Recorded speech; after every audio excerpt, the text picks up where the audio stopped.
Partia Socialiste vijon takimin me banorët e Shkodrës, këtë herë ndalej se ishte në bllokun e pallateve pranë lagjes tre heronjt. Kandidatët Besmir Lesha dhe Holda Duda kërkuan mbështetjen e banorëve për projektet që tashmë kanë nisur në Shkodër dhe do vijnë në të ardhmen. Gjatë takimit do të theksuan rëndësinë e pjesëmarrjes qytetare në procesin zgjedhor për të garantuar vazhdimsinë e punëve të mira. Unë jam shumë i sigurt që tu ka me fillu fitoria e Shkodrës, duke treguar që vëmendja e kryetarit të gjithë strukturave në varësi të qeverisë nuk i ka lënë masdore, as ju, as një lagje të Shkodrës. Thjesht pak durim, me mbështetjen e gjithë secilit, ka më finalizuar çdo punë e mirë dhe shumë më mirë se a bë deri dje. Kështu që mbështetja që ne kërkojmë është praktikisht jo një mbështetje që ne të marrim pushtet, por mbështetje që ne të marrim përgjegjësi, që zonin tuaj ta çojmë aty ku duhet edhe të zgjidhim problematikat një sa më afër jush. Të pranishme në takim ishin dhe prefekti Angoni dhe nënkretarja Bashkisë Shkodër Qyteza, të cilët nënvizuan domosdoshmërinë e votës si mënyrë për të forcuar zhvillimin e qytetit.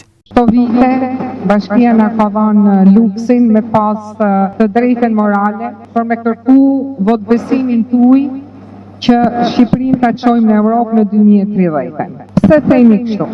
E ku ka më mirë se në këto 2 vite ne kemi parë rezultatin e punës konkrete, kur qeveria, pushteti qendror me pushtetin lokal gjejnë gjuhën e përbashkët, marrin zgjidhje edhe projektet e shumta dhe gjejnë votbesimin e gjithë secilit prej nesh për me ba qytetin ton më të mirë, më të pranueshëm, duke kriju kushte estetike të pranueshme, po gjithashtu dhe hapje vendet të pune.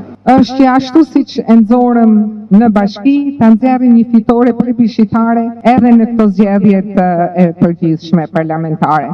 Kandidatët për deputet këtë herë besoj se jeni të gjithë dakord të kënaqur se është një grup, është një ekip i pangjashëm me asnjë tjetër, i cili ta fiton besimin dhe ta merr votën pa u menduar. Gjithashtu mendojmë që gjatë këtyre 2 viteve Bashkia Shkodër ka punuar kaq fort në territor, sa nuk gjendet asnjë plan ku të mos ketë vendore. Dhe të mendosh që nuk janë bërë ende 2 vjet, është shumë pak si kohë, sepse etja dhe nevoja e kërkesa për dorën e bashkisë është kaq e madhe në Shkodër, sa nuk mjaftojnë jo një vit e gjysmë, por duhen pa tjetër o 2 vite tjera për ta bërë Shkodrën ashtu siç ne duam të gjithë, siç e ëndrrojmë, siç e dëshirojmë dhe siç e meritojmë. Transformimet që kanë përfshirë shumë lagje të Shkodrës po vlerësuan nga qytetarët të cilët po japin mbështetje Partisë Socialiste dhe numrit 5 në fletin e votimit.